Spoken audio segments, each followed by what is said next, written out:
ಇವತ್ತು ಮಂಗಳವಾರ, ಮಳೆ ಬಂದು ನಿಂತಿದ್ರಿಂದ ವೆದರ್ ತುಂಬ ಚೆನ್ನಾಗಿತ್ತು. ಹಾಗೆ ಬೆಟ್ಟ ಕೂಡ ನೆನಪಾಯಿತು. ನೆನಪಾದ್ಮೇಲೆ ಹೋಗ್ಬೇಕಲ್ವಾ? ನಮಗೆಲ್ಲ ಬೆಟ್ಟಕ್ಕೆ ಹೋಗೋಕ್ಕೆ ರೀಸನ್ನೇ ಬೇಡ. ಒಳ್ಳೆ ಕೆಲಸ ಪ್ರಾರಂಭ ಆಗೋವಾಗ, ಆರಂಭಿಸಬೇಕು ಅಂತ ಅಂದ್ಕೊಂಡಾಗ, ಏನಾದರೂ ತಪ್ಪಾದಾಗ, ಭಯ ಆದಾಗ, ಬೇಜಾರಾದಾಗ, ಕೆಲಸ ಇಲ್ದಾಗ, ಕೆಲಸ ಸಿಕ್ಕಾಗ, ಯಾವುದೇ ಒಂದು ಎಮೋಷನ್ನ ಎಲ್ಲೂ ಹೇಳೋಕ್ಕಾಗ್ದಾಗ ಒಟ್ಟಿನಲ್ಲಿ ಬೆಟ್ಟಕ್ಕೆ ಹೋಗಿ ಬಂದರೆ ಒಂಥರ ನೆಮ್ಮದಿ. ನಾನು ಕೂಡ ಇವತ್ತು ನೆಮ್ಮದಿಗೋಸ್ಕರನೇ ಹೋದೆ. ಅದರಲ್ಲೂ ಮಂಗಳವಾರ ಆಗಿದ್ದರಿಂದ ಪೂಜೆ ಮತ್ತು ದರ್ಶನ ಎರಡೂ ಕೂಡ ಗ್ರ್ಯಾಂಡಾಗೇ ಇತ್ತು. ತುಂಬ ಮಳೆ ಬಂದು ನಿಂತಿದ್ರಿಂದ ರಶ್ ಕೂಡ ತುಂಬ ಕಮ್ಮಿ ಇತ್ತು. ಇದು ಸಂಜೆ 7:30. ನನಗಂತೂ ಅರ್ಲಿ ಮಾರ್ನಿಂಗ್ 4 ಗಂಟೆಗೆ ಬಂದಿರೋ ಫೀಲ್.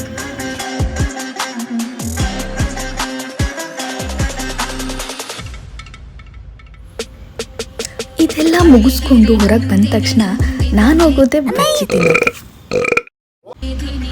ಬೆಟ್ಟದಲ್ಲಿ ತಿನ್ನೋಕೆ ಅಂತಾನೆ ಒಂದಷ್ಟು ಲಿಸ್ಟ್ ಇದೆ.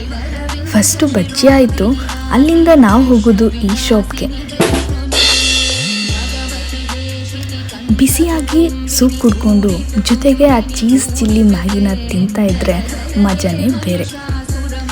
ಅಲ್ಲಿಂದ ಸೀದಾ ಹೊರಟು ನಾವು ಬರೋದು ಈ ವ್ಯೂ ನೋಡೋಕೆ ಅಂತ.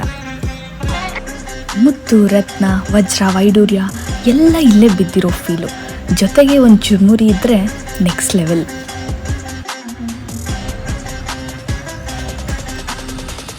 ಅಲ್ಲಿ ನಮ್ಮನೆ ಈ ಥರ ಕೆಟ್ಟ ಜೋಕ್ ಮಾಡಿಕೊಂಡು ಈ ವ್ಲಾಗ್ನ ಇಲ್ಲೇ ಎಂಡ್ ಮಾಡ್ತಾ ಇದ್ದೀನಿ.